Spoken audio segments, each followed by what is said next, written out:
The most important trait you need to have for this journey is patience. Why? Because if you're not patient enough, then you will quit this journey. It has been proven that it takes about 60 days to implement a new habit. And during those 60 days, what you should care about is just getting used to the habit.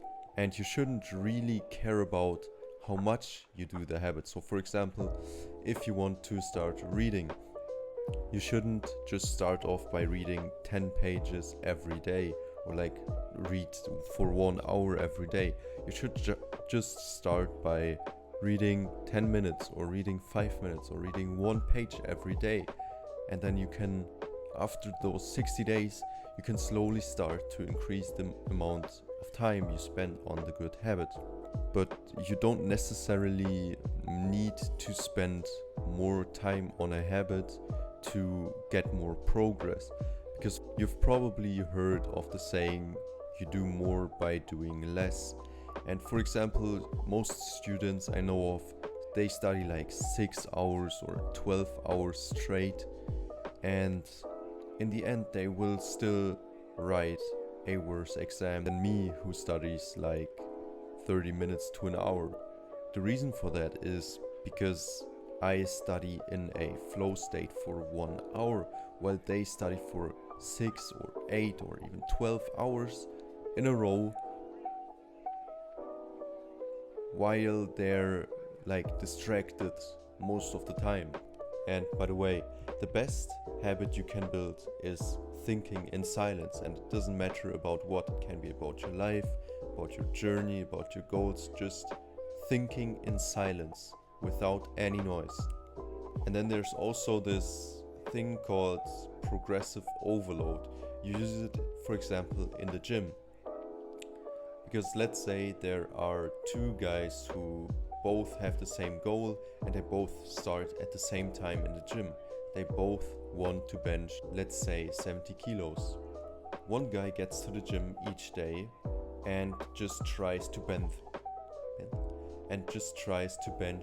70 kilos straight up without any warm up, without anything.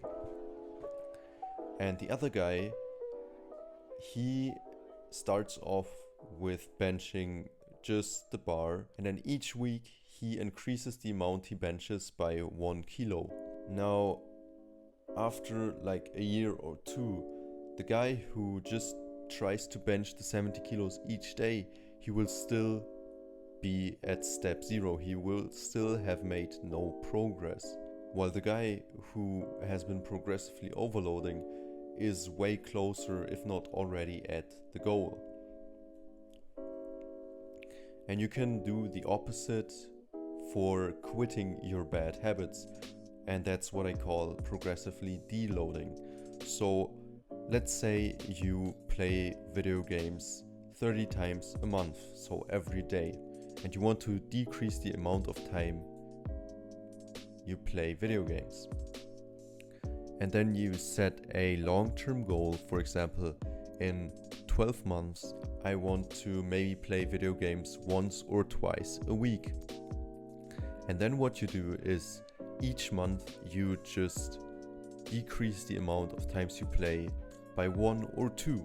So for example, in the first month you played each day, so 30 times. Next month you played 28 times.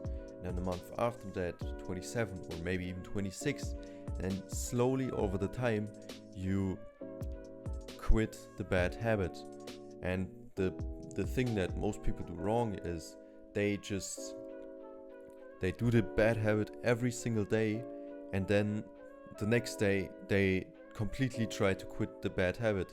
So they just want to go from 100 to 0, but that's not possible. That's just too big of a step. Just like the guy in the gym, you can't just start at the 70 kilos. You can't just start at the goal. This video may be way more ass than my others, because the reason for that is in the other videos I always looked at the script and made sure I said every word just like I wrote it down. This time I just wrote down a couple of notes, a couple of things I want to talk about, and then just see what my mind has to say about that. because I want to be kind of more natural in front of the camera, because I don't want to play a different person in front of the camera, which is why now I'm going to try to film each video like in one go and then just edit the parts that are like completely ass out, and yeah, we'll just see how it goes. We'll just see how it goes, right? Yeah. So take action.